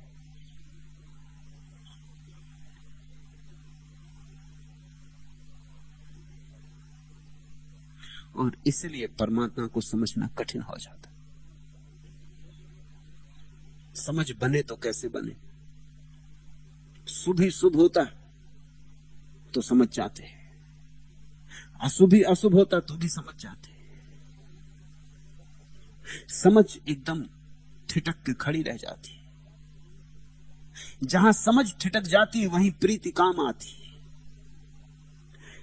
सिगुफ्तगी का, लताफत का साहकार हो तुम, फकत बहार नहीं हासिले बहार हो तुम। जो एक फूल में है कैद वह गुलसिता हो, जो एक कली में है पिन्हा वह लाला जार हो तुम। हलावतों की तमन्ना, मलाहतों की मुराद, गुरूर कलियों का, फूलों का इंकिसार हो तुम। जिसे तरंग में फितरत में गुनगुनाया है वह भैरवी हो, वह दीपक हो, वह मल्हार हो तुम। तुम्हारे जिस्म में ख्वाबीदा हैं हजारों राग, निगाह छेड़ती है जिसको वह सितार हो तुम।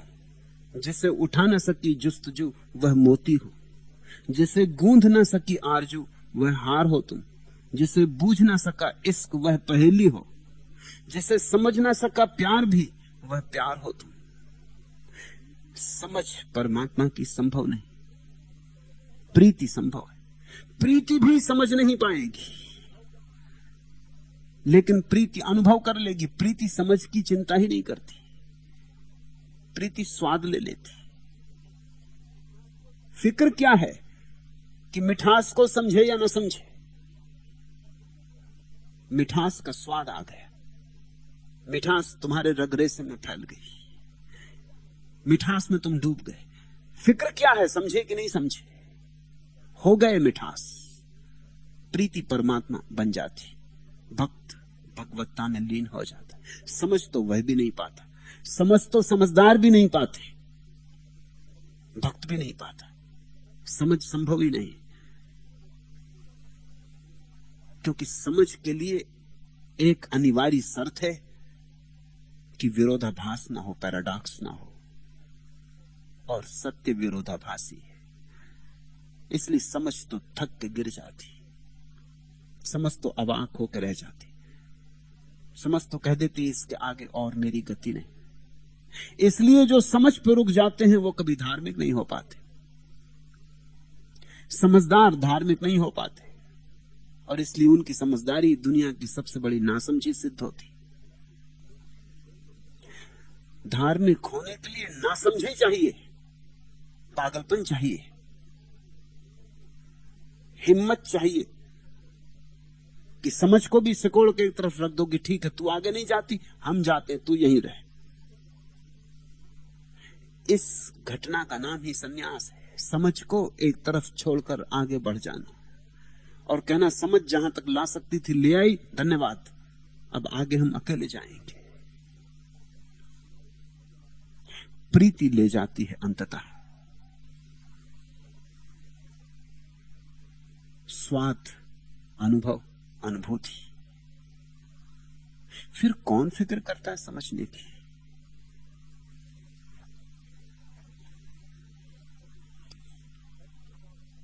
तीसरा प्रश्न, तथ्य और सत्य में क्या अंतर है?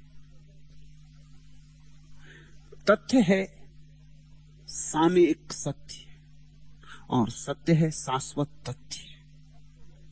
ऐसा समझो कि तथ्य है सागर में उठी लहर और सत्य है सागर। लहरें आती हैं जाती, लहरें क्षणभंगुर होती, सागर शाश्वत होता है। तथ्य सत्य की लहर है। तथ्य का अर्थ है अभी है, सत्य का अर्थ है सदा है। तथ्य का अर्थ है अभी है, अभी नहीं हो जाएगा।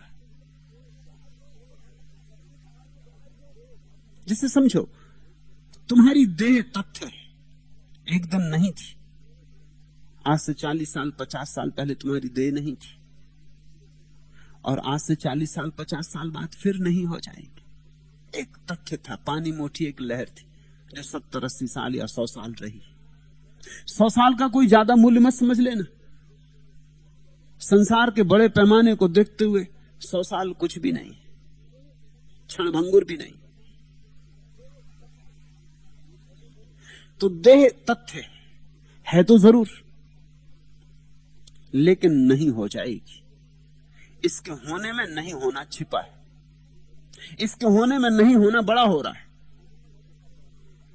तुम एक दिन अचानक थोड़ी मर जाते हो, जिस दिन पैदा होते हो उसी दिन से मरना शुरू हो जाते हो।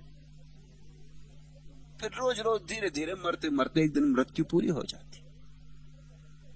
पहले दिन का बच्चा, एक दिन की उम्र का बच्चा भी एक दिन मर चुका, 24 घंटे मर चुका, 24 घंटे उम्र कम हो गई।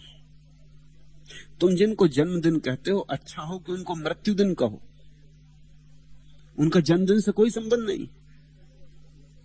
1 साल बीता, तुम कहते हो जन्मदिन आया।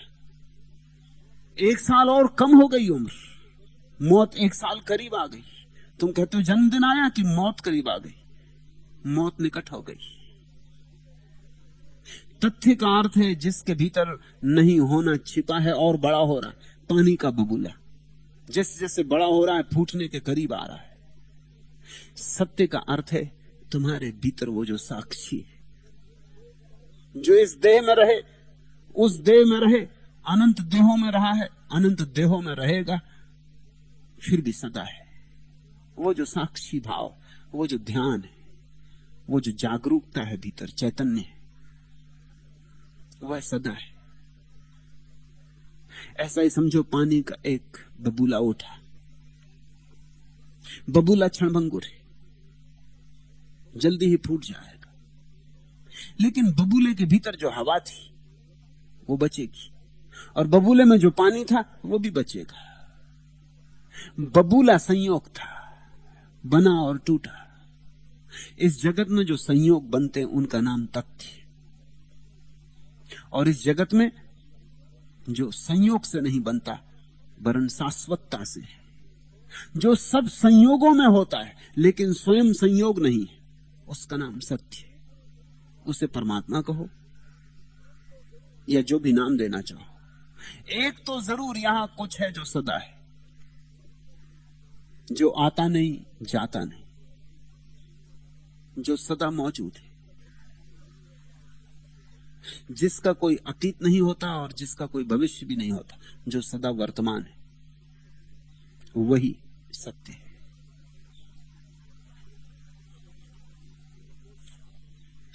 चौथा प्रश्न, मैं असंतुष्ट हूं, हर बात से असंतुष्ट, और कभी कभी सोचता हूं कि शायद आनंद मेरे भाग्य में ही नहीं। ऐसा आदमी ही कभी नहीं हुआ कि आनंद जिसके भाग्य में ना हो। हालांकि ऐसे आदमी करोड़ों हैं जो आनंद को अनुभव नहीं कर पाते, लेकिन भाग्य को दोष मत देना, ये अपना दोष भाग्य के कंधों पर मत फेंको, ये तरकीब मत करो। दोषी तुम हो, भाग्य नहीं। तुम्हारे भाग्य के तुम ही निर्माता हो। तुम असंतुष्ट हो तो अपने असंतोष को समझने की कोशिश करो कि क्यों असंतुष्ट हूं। तुम कारण खोज लोगे, उन कारणों को मत दोहराओ, असंतोष खो जाएगा। लेकिन कारण तुम खोजना नहीं चाहते, क्योंकि हो सकता है कारण तुम ही हो, तुम्हारा होना ही कारण हो। ये तुम्हारा मैं जो संतुष्ट होना चाहता है यही कारण हो, तो तुम उस खतरे को मोल नहीं लेना चाहते। तुम चाहते हो किसी पे दोष डाल दो। आदमी सदियों से दोष डालता रहा है, बहाने बदल लेता है लेकिन दोष डालता है। पहले कहता था भाग्य, तुम पुराने ढंग के आदमी मालूम होते हो, तो भाग्य, भगवान। फिर लोग बदले लेकिन कुछ ज्यादा नहीं बदले। मार्क्स ने कहा कि अगर तुम दुखी हो तो समाज जिम्मेवार है। अब ये समाज भी वैसे ही थोथा शब्द है जैसे भाग्य, कुछ फर्क नहीं पड़ा। मार्क्स में मैं कोई बड़ी क्रांति नहीं देखता, क्योंकि असली क्रांति एक ही है कि तुम टालो मत, तुम दूसरे पे मत फेंको, दूसरे के कंधे पे बंदूक रख के मत चलाओ, बहाने मत खोजो, साक्षात करो सीधे सीधे। अपने जीवन के रोग का ठीक ठीक विश्लेषण करो, डायग्नोसिस करो, निदान करो, तो चिकित्सा भी हो सके, उपचार भी हो सके। लेकिन तुम बीमार हो और तुम कहते हो भाग्य, तो डॉक्टर के पास जाने की कोई जरूरत नहीं, दवा लेने की कोई जरूरत नहीं, भाग्य की कोई दवा तो होती नहीं। या तुम कहते हो समाज, अब समाज जब बदलेगा तब बदलेगा, तब तक तुम ना बचोगे। फिर फ्रायड आया और फ्रायड ने कहा कि न समाज न भाग्य, बल्कि तुम्हारा बचपन, तुम्हारी मां, तुम्हारे पिता, उन्होंने तुम्हें ऐसे गलत संस्कार दिए, उन्होंने तुम्हें इस तरह से दमित किया, इसलिए तुम उलझे हो। अब ये तो दोबारा मां बाप मिले और बेहतर मां बाप मिले, तो ये तो भूल हो चुकी, अब इसमें कोई उपाय नहीं। फ्रायड ने कहा आदमी कभी सुखी नहीं हो सकता। कैसे होगा? तुमने जो विधि बताई वो ऐसी जो कि हो ही चुकी। तुमने पहली भूल कर ही दी कि अपने मां बाप को चुना, ढंग के मां बाप चुनने थे, मगर तुम चुनते कैसे ढंग के मां बाप? तुम थे कहां? तुमने चुने कब? ये तो घटना घटी, अब तो घट गई, अब पीछे लौटने का कोई उपाय नहीं। अब तो किसी तरह अपने को राजी कर लो, समझा बुझा लो और चला लो, गुजार लो। न तो फ्रायड ने कोई क्रांति की है, न मार्क्स ने कोई क्रांति की है। क्रांति तो की है बुद्ध ने, क्रांति तो की है महावीर ने, क्रांति तो की है कृष्ण ने, पतंजलि ने, जीसस ने। क्या क्रांति की? उन्होंने कहा कि तुम्हारा हाथ है तुम्हारे असंतोष में। समझो क्यों तुम असंतुष्ट हो, क्यों हर चीज तुम्हें असंतुष्ट करती। पहली तो बात, तुम्हारी मांगे असंभव होंगी। जैसे एक सज्जन मेरे पास आए और उन्होंने कहा कि मुझे किसी स्त्री में रस नहीं आता, मैं एक परम सुंदरी स्त्री चाहता हूं, एक पूर्ण स्त्री चाहता हूं। मैंने उनसे कहा कि मैंने एक कहानी सुनी है एक आदमी की, वो भी पूर्ण स्त्री खोजना चाहता था, जिंदगी भर खोजता रहा, नहीं मिली। तो मित्रों ने पूछा कि तुमने जिंदगी भर खोजी और नहीं मिली? उसने कहा ऐसा नहीं कि नहीं मिली, मिली, एक बार मिली। तो फिर क्या हुआ?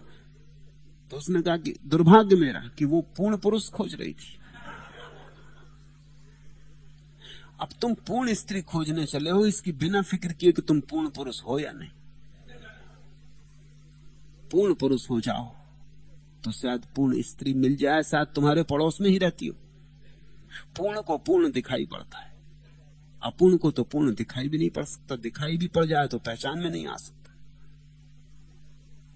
अब तुम अगर पूर्ण स्त्री खोजने चले तो दुख में रहोगे।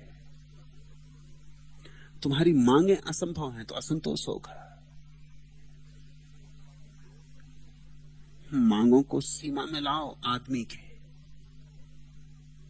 तुम मांगते ही चले जाते हो, तुम इसकी फिक्र ही नहीं करते कि मैं क्या मांग रहा हूं, ये मिल भी सकेगा कि नहीं। तुम शाश्वत जीवन मांगते हो, ये देह सदा रहनी चाहिए, फिर मौत आती तो असंतोष होता है। तुम कहते हो यस, मुझे ऐसा मिले जो सदा रहे, मगर हवा बदल जाती। तुम्हारी लहर कभी चली, फिर किसी और की लहर चलने लगती। आखिर किसी और की भी लहर चलने दोगे कि नहीं चलने दोगे? तुम्हारी चलती रहे तो बाकी लोग असंतुष्ट रह जाएंगे। और जब तुम्हारी चली थी तो किसी की रुक गई थी, वो तुम भूल गए, वो असंतुष्ट हो गया था। यस तो क्षणभंगुर होगा, ये तो पानी की लहर है, आई और गई। अब तुम चाहो कि ये शाश्वत हो जाए, तुम चाहो कि गुलाब का फूल जो सुबह खिला अब कभी मुरझाए ना, तो फिर तुम प्लास्टिक के फूल खरीदो। तुम असली गुलाब ना चाहो, लेकिन प्लास्टिक का फूल नकली मालूम पड़ता, उससे दिल भरता नहीं। अब तुम एक असंभव मांग कर रहे हो, असली फूल से नकली फूल जैसे होने की मांग कर रहे हो। ये हो नहीं सकता, तो असंतोष होगा। तुम अपनी मांगों में तलाशो, भाग्य में मत, कोई भाग्य नहीं।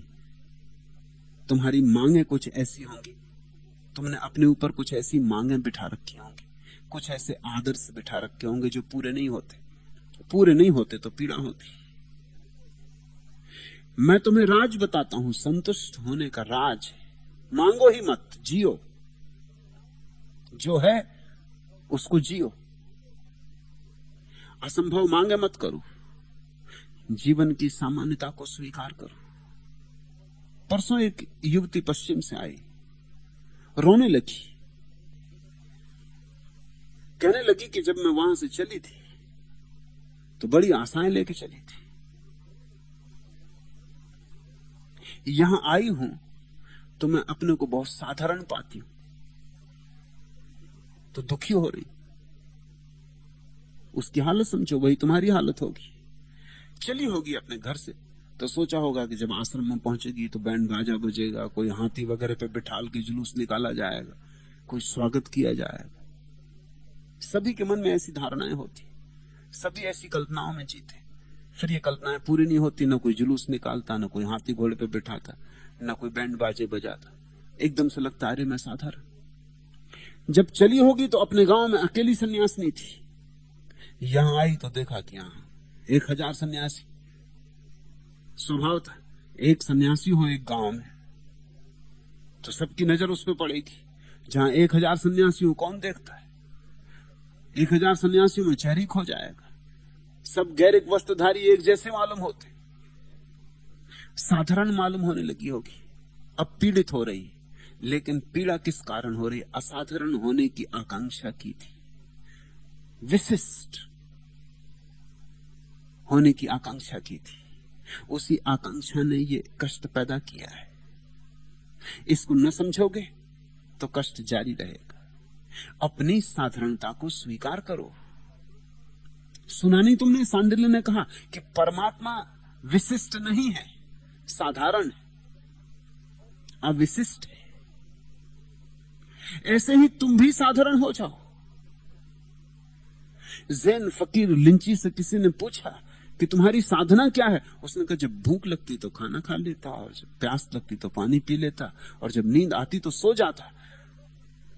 तो पूछने वाले ने कहा लेकिन ये तो सभी साधारण लोग करते हैं। तो लिंची ने कहा मैं कौन है साधारण? मैं साधारणों में भी साधारण। उस आदमी ने पूछा फिर फायदा क्या? लिंची ने कहा फायदा बहुत है, संतुष्ट हूं। और क्या फायदा? तुम अगर जीवन की छोटी छोटी चीजों में रस लेने लगो तो संतुष्ट हो जाओ।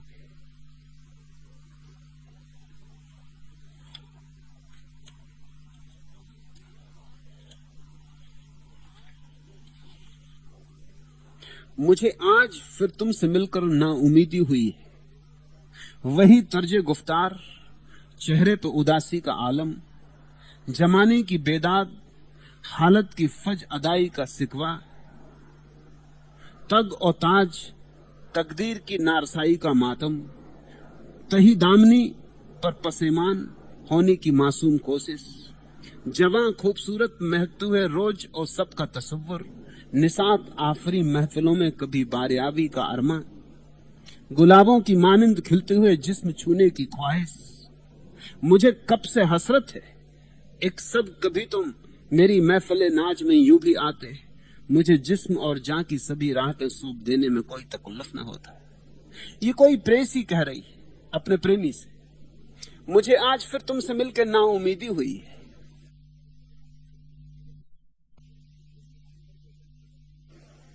वही तर्जे गुफ्तार, चेहरे पे उदासी का आलम, वही तुम्हारी पुरानी बातचीत, वही पुरानी आदत, वही डर्रा, चेहरे पे बड़ी उदास स्थिति, जमाने की बेदाद, हालात की फज अदाई का सिकवा, और जमाने भर के अत्याचार, दुर्घटनाएं, टेढ़ेपन की चर्चा कि दुनिया बड़ी बुरी, कि दुनिया में बड़ा अत्याचार हो रहा है, कि दुनिया में बड़ा शोषण है, कि दुनिया में कहीं शांति नहीं, बड़े युद्ध हो रहे हैं। शिकायत और शिकायत और शिकायत, तग और ताज, तकदीर की नारसाई का मातम, जिंदगी की भागदौड़, आपाधापी की शिकायत, भाग्य की शिकायत, वही रोना, वही पुराना रोना, तही दामनी पर पसेमान होने की मासूम कोशिश, और अपने आप पर निरंतर दुखी होने की, अपने आप पर दया करने की चेष्टा, जवां खूबसूरत महकते हुए रोज और सबका तसव्वुर, और बड़ी कल्पनाएं कि ऐसा होना चाहिए जो है गलत, और जो होना चाहिए वो होता नहीं, और ऐसा होना चाहिए। जवां खूबसूरत महकते हुए रोज और सबका तसव्वुर, निसात आफरी महफिलों में कभी बारियाबी का अरमा, और बड़े आनंद के सपने, गुलाबों की मानिंद खिलते हुए जिस्म छूने की ख्वाहिश, और गुलाबों की तरह शरीर हो, उनको छूने की ख्वाहिश। वो प्रेसी कह रही मुझे कब से हसरत है एक सब कभी तुम मेरे महफिले नाच में यूं भी आते, मुझे जिस्म और जान की सभी राहतें सौंप देने में कोई तकल्लुफ ना होता, और मैं कब से राह देख रहा हूं कि कभी तो तुम आते, मुझ साधारण स्त्री को अंगीकार करते, गुलाब के फूलों जैसे जिस्मों की आकांक्षा न करते, कभी तुम आते और दुनिया की शिकायत बाहर छोड़ आते, कभी तुम आते अनुग्रह से भरे, शिकायत और शिकवे से भरे नहीं। मुझे कब से हसरत है एक सब कभी तुम मेरे महफिले नाज में यूं भी आते, मुझे जिस्म और जान की सभी राहतें सौंप देने में कोई तकल्लुफ ना होता, लेकिन वो मौका ही नहीं। मेरे पास जो है मैं तुम्हें सौंप ही नहीं पाती, क्योंकि तुम तो खोए हो अपनी उदासी में, अपनी शिकायतों में, दुनिया भर के उपद्रव, दुनिया भर की चिंताएं तुम लिए चले आते हो। जिंदगी छोटी छोटी बातों में, और जिंदगी का राज छोटी छोटी बातों में। जिंदगी बड़ी छोटी छोटी बातों से मिलकर बनती, छोटी छोटी ईंटें, और जिंदगी का मंदिर बनता है। तुम्हारी आकांक्षाएं बड़ी बड़ी होंगी, तुम फिजूल की बातों में पड़ गए होगे, तुम्हारी कल्पनाएं बड़ी बड़ी होंगी। तुम चाहते हो ऐसा होना चाहिए, जैसा होता है वैसा होता है। तुम्हारे चाहने से कुछ होने वाला नहीं। तुम्हारी चाह सिर्फ तुम्हें असंतुष्ट रखेगी, तुम्हें दुखी रखेगी, तुम्हें पीड़ित रखेगी। ये आदत छोड़ो, भाग नहीं, ये सिर्फ आदत है। ये आदत छोड़ो, अनुग्रह से जीना शुरू करो। जो दिया है वो बहुत है, और ज्यादा मत मांगो, पहले इसे तो भोगो। तुम अगर इसे भोगने में समर्थ हो जाओ तो तुम्हें और दिया जाएगा। जीसस का एक बहुत अद्भुत वचन है कि जिनके पास है उन्हें और दिया जाएगा, और जिनके पास नहीं है उनसे वह भी छीन लिया जाएगा जो उनके पास है। ये बड़ा चमत्कारी वचन है। दुनिया भर के शास्त्रों में खोज के भी ऐसा वचन मुझे दोबारा नहीं मिला। ये बड़ा अद्भुत है। जिनके पास है उन्हें और भी दिया जाएगा। मतलब ये तो बड़ा अन्याय मालूम पड़ता है कि जिनके पास है उन्हें और भी दिया जाएगा। ये तो अमीर को और अमीर, गरीब को और गरीब बनाने की कोशिश। ये तो बड़ी पूंजीवादी बात है। लेकिन जीसस को समझना, जल्दी मत कर लेना। जीसस ठीक कहते हैं, तुम्हें जो मिला है अगर तुम उसे आनंद से भोगो तो उसी आनंद के भोग के कारण तुम्हें और दिया जाएगा। तुम पात्र बन जाओगे। तुम्हें जो रूखी सूखी मिली है उसे स्वाद से खाओ, मिष्ठान आते होंगे। तुम्हें जो जिंदगी मिली है उसे ऐसे भोगो जैसे ये स्वर्ग है, तो स्वर्ग भी आता होगा। तुम्हें जो मिला है पहले उसका धन्यवाद तो करो, तो देने वाले की हिम्मत बढ़े, तो देने वाले का मन फैले, तो देने वाला और तुम पे बरसे। लेकिन तुम शिकायत ही शिकायत से भरे हो। तुम कहते मैं असंतुष्ट हूं, हर बात से असंतुष्ट, और कभी कभी सोचता हूं कि शायद आनंद मेरे भाग में ही नहीं, ऐसा कोई आदमी ही कभी नहीं हुआ। आनंद सबकी नियति है, आनंद सबके भाग्य में। आनंद लिख के ही भगवान प्रत्येक को भेजता है। आनंद से ही हम निर्मित हुए, आनंद हमारा स्वभाव है। दुख में अगर तुम हो तो तुमने पैदा किया होगा। दुख आदमी पैदा कर लेता है, दुख आदमी की कुशलता है, दुख आदमी की कला है। आनंद भगवान का दान है, उसकी भेंट, उसका प्रसाद है। इसलिए सांडिल ने कहा है, भक्त प्रसाद में भरोसा करता है, प्रयास में नहीं। प्रयास से तो सिर्फ दुख ही दुख पैदा होता है। प्रयास से संसार, प्रसाद से निर्वाण। तुम जरा एक बार अपनी जिंदगी पर फिर से पुनर्विचार करो, अपने ढंग, अपने रवैयों को परखो, पहचानो। असंतोष तुम पैदा कर रहे हो। मैं एक घर में मेहमान हुआ, एयरपोर्ट से ले जाते वक्त मैंने देखा कि जो मेरे मेजबान हैं बड़े उदास हैं। मैंने उनकी पत्नी से पूछा कि बहुत उदास दिखते हैं तुम्हारे पति, बात क्या? जब मैं आता हूं सदा उन्हें प्रसन्न पाता हूं। उसकी पत्नी ने कहा कि जरा मामला है। मामला ऐसा है कि वे कहते हैं उन्हें बहुत हानि हो गई। मैंने पति से पूछा कि बात क्या है? उन्होंने कहा 5 लाख का नुकसान हो गया। पत्नी ने कहा लेकिन आप इनकी बात पर भरोसा मत करना। मैं कहती हूं कि 5 लाख का लाभ हुआ है, ये कहते 5 लाख का नुकसान हुआ है। मैं खुश हूं, ये परेशान है। पति ने कहा कि हानि हुई है क्योंकि 10 लाख का लाभ होना चाहिए था और सिर्फ 5 हुआ है। अब तुम असंतुष्ट ना होगे तो क्या हो? जीवन के देखने के ढंग को बदलो, अपनी आदत बदलो। उस आदत की बदलाहट में ही संतोष है, शांति है। और जहां संतोष से शांति है वहां आज नहीं कल सत्य निश्चित ही आ जाता है। आज इतना ही। अगर यह वीडियो आपको अच्छी लग रही हो तो वीडियो को लाइक और चैनल को सब्सक्राइब करें।